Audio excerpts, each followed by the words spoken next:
Macmillan Audio presents The Dinner List by Rebecca Serle, read for you by the author.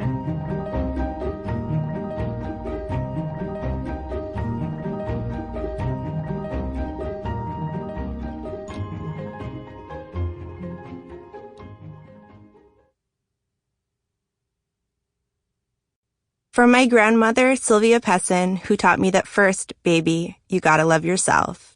And for her Sam, the first person on my list. How many miles to Babylon? 70 miles and 10. Can I get there by candlelight? Yes, and back again. If your feet are nimble and light, you can get there by candlelight. Traditional nursery rhyme. The stars you see at night are the unblinking eyes of sleeping elephants who sleep with one eye open to best keep watch over us. Gregory Colbert, Ashes and Snow. 7:30 p.m. We've been waiting for an hour. That's what Audrey says. She states it with a little bit of an edge, her words just bordering on cursive. That's the thing I think first, not Audrey Hepburn is at my birthday dinner, but Audrey Hepburn is annoyed. Her hair is longer than the image I've always held of her in my mind. She's wearing what looks to be a pantsuit, but her legs are hidden under the table, so it's hard to tell. Her top is black, with a cream-colored collar, 3 round buttons down the front. A cardigan is looped over the back of her chair. I step back. I take them in. All of them. They're seated at a round table right in the center of the restaurant. Audrey is facing the door, Professor Conrad to her right, and Robert to her left. Tobias sits on the other side of Robert, to his left is Jessica, and in between her and Tobias is my empty chair. We started without you, Sabrina, Conrad says, holding up his wine glass. He's drinking a deep red, so is Jessica. Audrey has a scotch, neat. Tobias has a beer. Robert has nothing.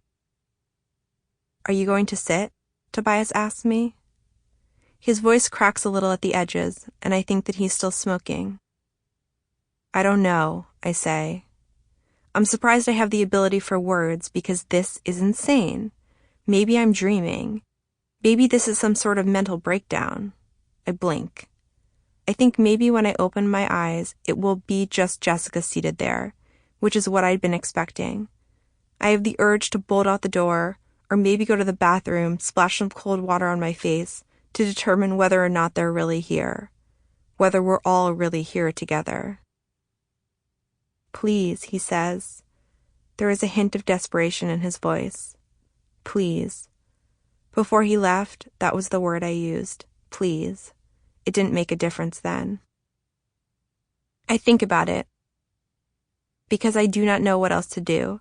Because Conrad is pouring Merlot from the bottle, and because I can't just keep standing here. This is freaking me out, I say. What's going on? It's your birthday, Audrey says. I love this restaurant, Conrad says. Hasn't changed in 25 years. You knew I'd be here, Jessica says. We'll just make room for a few more. I wonder what she said when she got here, whether she was surprised or delighted. Perhaps we could talk, Robert says. Tobias says nothing. That was always our problem. He was so willing to allow silence to speak for him.